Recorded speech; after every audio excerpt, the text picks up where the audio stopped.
5.18 광주 민주화 운동과 독재자 전두환에 대한 평가는 우리 사회 민주 진보와 수구를 나누는 바로미터다.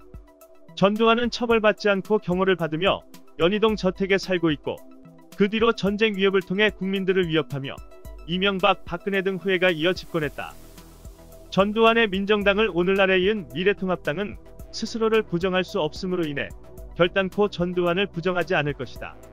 다만 총선 이후 정치적 재기를 위해 반성하는 척 현란한 수사를 내놓을 것이다. 사람은 고쳐서 쓰는 게 아니라는 말이 있다. 관련된 뉴스가 있다. 미래통합당 주호영 원내대표 이야기다. 5.18 망언에 대해 말로는 사과하고 있는데 정작 당사자들에 대한 징계 여부에 대해서는 뚜렷한 입장을 내놓지 않아 눈총을 받고 있다.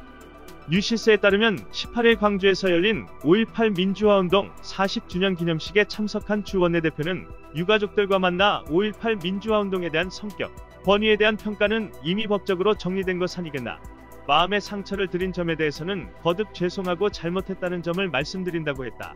앞서 5.18 민주화운동 40주년을 이틀 앞둔 16일에는 사과문을 내고 당 일각에서 5.18 민주화운동을 폄훼하고 모욕하는 정제되지 않은 발언이 있어왔고, 아물어가던 상처를 덧나게 했던 일들도 또렷이 기억하고 있다며 이유를 막론하고 다시 한번 5.18 희생자와 유가족, 상심하셨던 모든 국민 여러분께 매우 안타깝고 죄송한 마음을 전한다고 밝혔다. 그러면서 자유한국당 시절이던 지난해 일부 의원들이 내뱉은 5.18은 폭동이다 이종명, 5.18 유공자라는 괴물 집단에 의해 세금이 낭비되고 있다 김술래, 5.18은 우파가 결코 물러서면 안 되는 문제다 김진태 등의 발언에 대해 그저 개인적 일탈로 선을 그었다. 주 원내대표는 개인의 일탈이 당 전체의 생각인양 확대 재생산돼 불필요한 오해와 논란을 일으키는 일을 다시 반복해선 안 된다며 5.18을 기리는 국민 보통의 시선과 마음가짐에 눈높이를 맞추고 스스로를 돌아보는 계기로 삼겠다고만 했다. 이 같은 주호영 원내대표의 말뿐인 사과에 대해 더불어민주당 김태년 원내대표는 18일 광주에서 열린 최고위원회의에서 사과만으로 끝나선 안 되고 같은 일이 재발하지 않도록 제도를 정비해야 한다고 촉구했다. 프레시안에 따르면 주 원내대표는 이날 5.18 묘역 참배를 마친 후 기자들과 만나 현재 미래한국당 소속인 이종명, 김술래 의원 등의 5.18 폄훼 발언에 대해 잘못했던 것, 또 징계가 국민이 요구하는 수준에 못 미쳤다라고 하면서도 현재 당을 달리하고 있어 더 이상 어떻게 할 방법이 없다. 징계도 한 번 결정되면 두 번, 세 번 할 수 없다고 말했다.